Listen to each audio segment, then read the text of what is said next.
Alors, un changement radical de gouvernance du pays pour améliorer les conditions de vie des Gabonais. Mais si les Gabonais, leurs conditions s'améliorent, mais la paix sociale va revenir, non? Hein? Oui ou non? Oui. Toutes les grèves larvées, là, qu'on voit là, toutes les demandes de la société civile, ben, ça va s'arrêter. Les Gabonais vont mieux se sentir, la paix sociale va revenir, ils vont se parler, ils vont continuer à boire leur yamado ensemble, etc., etc. Mais tout ça, ça ne peut pas exister si on ne travaille pas. Et si la paix sociale revient, les Blancs appellent ça facteur de stabilité. Quand le pays est stable, eh bien le développement devient naturel. Or, un pays doit se développer.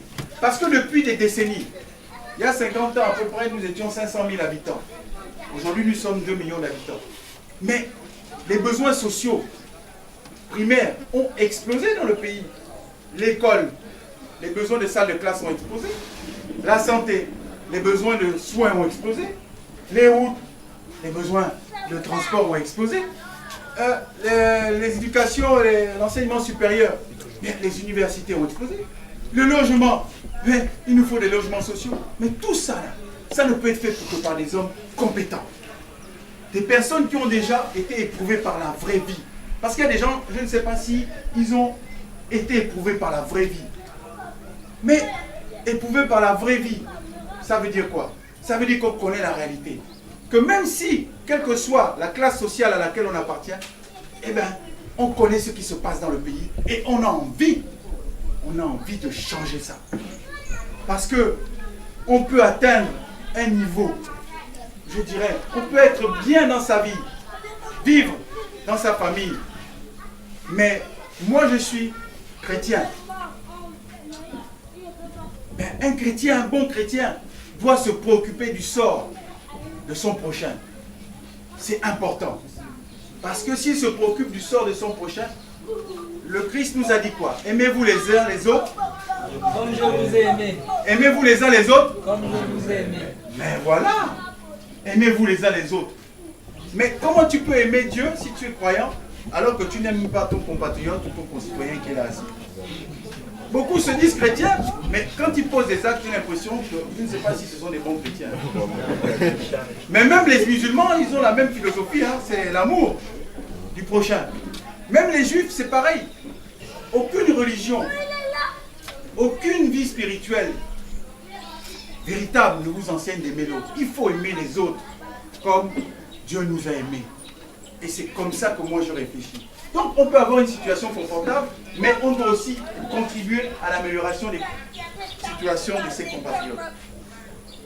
Je suis arrivé là, je me suis dit aussi, bon maintenant je vais aller à l'Assemblée nationale. Est-ce que j'ai le droit d'aller à l'Assemblée nationale moi aussi?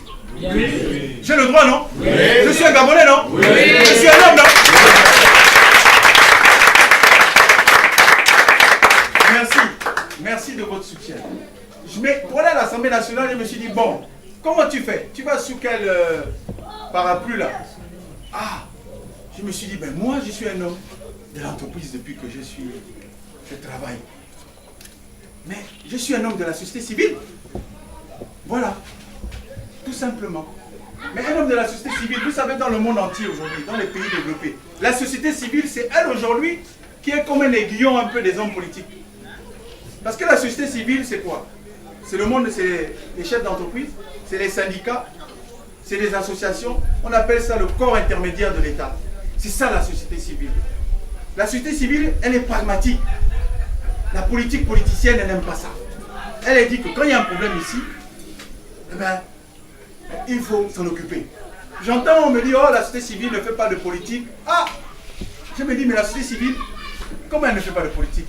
Elle est tellement impliquée dans la vie de la société, à tous les niveaux.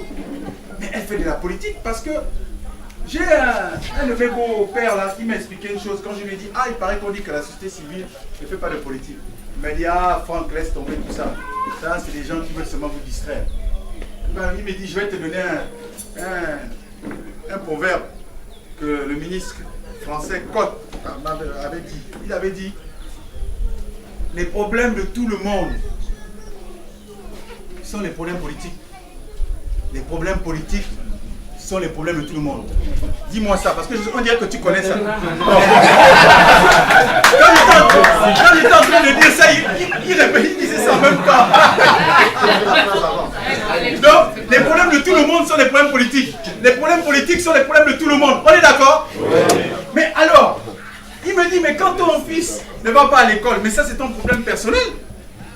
Mais quand 4000 petits Gabonais là n'arrivent pas à trouver des salles de classe ou d'inscription à l'école, là ça devient un problème politique. Et si c'est un problème politique, c'est un problème de tout le monde. Donc ça devient aussi mon problème. Il dit, si ton enfant est malade, qu'il a un problème d'obésité, mais combien au Gabon ici nous avons des problèmes de drépanocytose, hein, les drépas. Bon, alors, c'est un problème grave dans notre pays. Mais si c'est un enfant, en passant, c'est un problème personnel pour ce concitoyen. Mais si vous avez plusieurs enfants qui souffrent de la drépanocytose, qui sont drépanocytaires, c'est ça, non? Mais ça devient un problème de santé publique. Ça devient donc un problème politique. Donc, quand on dit que la société civile ne fait pas de politique, il dit, ne faut pas nous distraire, hein. Vous les politiciens là, la politique politicienne, vous voulez nous amener encore dans des chemins que nous ne savons pas. Tous les Gabonais peuvent s'intéresser à la politique, qu'ils soient du secteur privé, du secteur public, qu'ils soient politiques ou de la société civile, qu'ils soient de la majorité, qu'ils soient de l'opposition. Tous les Gabonais peuvent s'intéresser aux problèmes de tous les autres.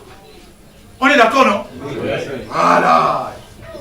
Voilà, donc je suis venu vous dire que je suis humblement candidat au 2e arrondissement de la commune d'Akanda et que on n'est pas en campagne, hein, mais que je vais continuer mes rencontres citoyennes et ça va me permettre, moi aussi, de voir et d'entendre et d'écouter ce que mes concitoyens ont à dire. Je ne suis pas le candidat peut-être parfait, mais je suis un Gabonais qui veut bénéficier de ses droits civiques, qui veut se lever comme un garçon dans la cour et dire que moi aussi je peux participer. Et ma modeste expérience avec TV+, peut peut-être me dire que j'ai peut-être fait quelque chose qui peut aussi aider les autres. Voilà globalement ce que je voulais vous dire. Je vous remercie d'être venus si nombreux pour écouter un nouveau concitoyen. Et je voudrais simplement que maintenant, après ce propos libre, je puisse avec vous échanger quelques questions, quelques réponses, mais pour que nous avancions. Parce que là, de la discussion jaillit là, lumière. De la discussion jaillit là, lumière. Voilà, le pays a besoin de lumière, parce que nous sommes plongés dans les ténèbres. Je vous remercie.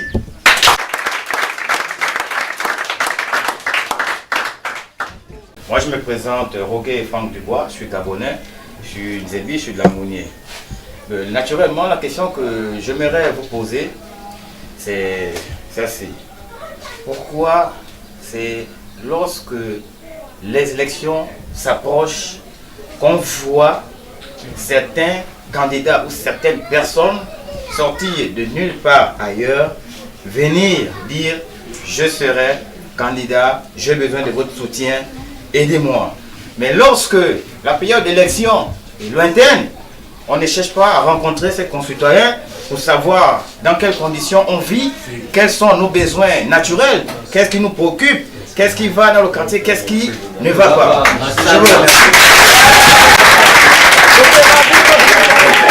Je vous remercie. Bon, alors, mon frère Franck Dubois, tu sais, j'ai essayé d'expliquer un peu la genèse de mon parcours. Moi, je ne faisais pas de politique. C'est créer des emplois, c'est faire bien fonctionner ton outil de production, c'est, si tu peux générer des recettes, payer les charges, et puis si tu as encore la grâce de Dieu, gagner un petit bénéfice. Mais ça là, ça prend du temps, hein? Parce que à TV+, là, à un moment, c'est 50 employés, c'est une cinquantaine d'employés, c'est une masse salariale importante. Tu te lèves le matin, il faut aller chercher l'argent pour payer, parce que c'est des Gabonaises qui attendent à la fin du mois leur salaire. Mais c'est pas facile. Donc, moi je faisais de l'économie. Mais quand tu fais l'économie, À une époque, il y avait l'ancien président de la République qui nous avait dit « Faites-moi une bonne politique, je vous ferai une bonne économie. » Ou bien faites-moi une bonne économie, je vous ferai une bonne politique. Parce que les deux vont de pair, hein, l'économie et la politique. Mais quand dans le monde économique, maintenant, vous vous rendez compte que ça devient caillou, que vous n'arrivez plus à bien payer vos charges, que d'autres entreprises, comme on le voit actuellement, licencient à tour de bras. On appelle ça chez les Blancs les charrettes. Le chômage. Parce qu'elles n'ont plus assez de recettes.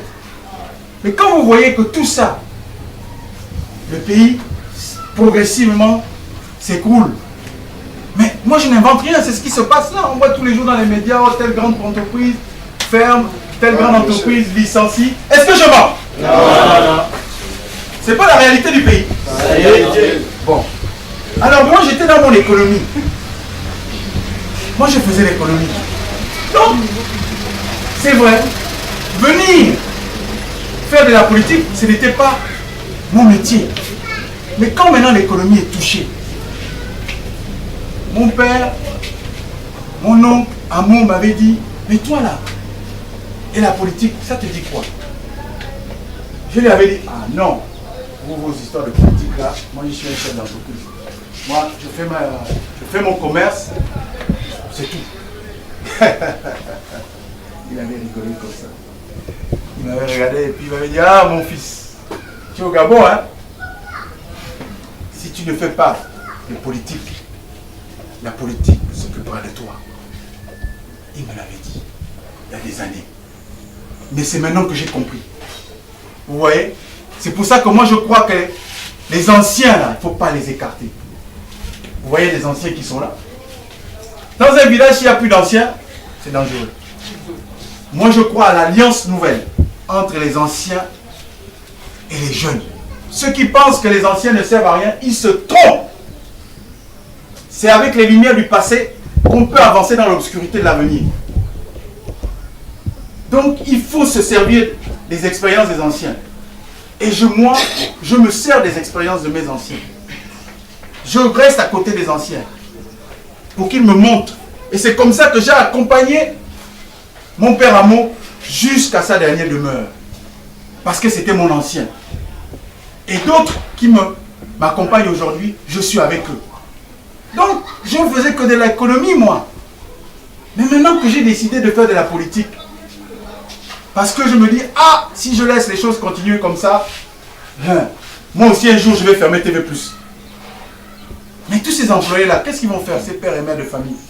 Ils vont faire quoi? J'ai une responsabilité. Et j'ai décidé de prendre mes responsabilités. Est-ce que j'ai raison? Oui. Est-ce qu'il fallait que je prenne mes responsabilités ou pas?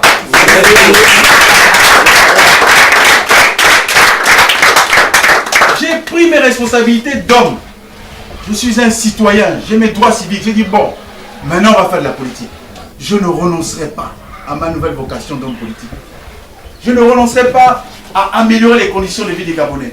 Je veux participer au changement de gouvernance dans ce pays. Parce que je crois que c'est par le changement que le développement arrive. Les ouvriers se relaient sur le chantier. Et bien sûr, cela ne peut pas se faire sans les Gabonais. C'est les Gabonais qui doivent nous dire, nous on veut une route. Mais si tu veux une route ici, à Beaulieu, mais toi, tu ne vas pas faire une route, je ne sais pas où, à la Pointe de Nuit. Ils disent non, c'est à Beaulieu. Mais toi, tu vas maintenant faire une route à la Pointe de Nuit. Mais tu ne règles pas leurs problèmes. Il faut donc écouter les populations. C'est elles qui nous disent, hommes politiques, ce qu'on doit faire. Ce n'est pas nous qui leur disons, voilà, on vous impose. Non. C'est ça, la politique, c'est la représentation nationale à l'Assemblée nationale. C'est la maison du peuple. C'est la maison du peuple. Est-ce que vous voulez m'envoyer là-bas? Oui. Est-ce que vous voulez m'envoyer là-bas?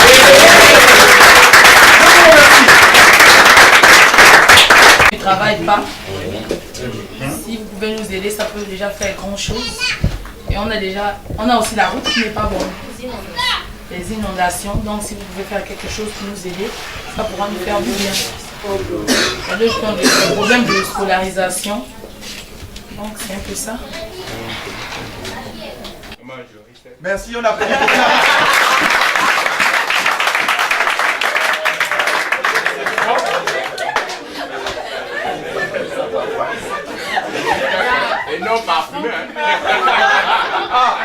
Yogi veut dire quelque chose encore. Les gars, Regarde, c'est pour bon? qu'il peut t'embaucher aujourd'hui là. Ah, on sait jamais. Je voulais compléter ce que notre soeur, notre femme a dit. Sur ce qu'il faut aux jeunes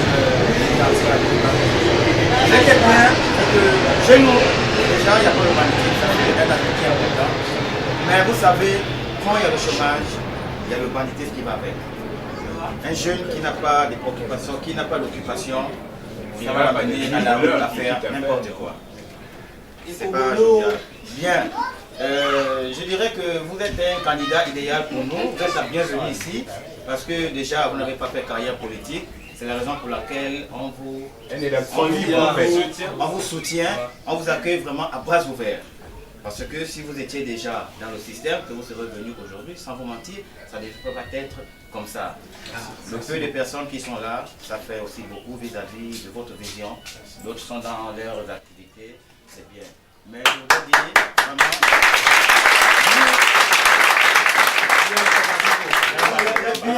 vous accompagner dans l'objectif que vous avez. Ce que vous voulez faire, c'est pour vous, c'est pour nous. C'est pour la population qui est là. Pas seulement à Kanda, même ceux qui sont hors d'Akanda. Mon frère qui a la Ferrari, qui ne peut pas venir chez moi parce que la route est cramée. Si notre député fait les choses, il viendra maintenant chez moi.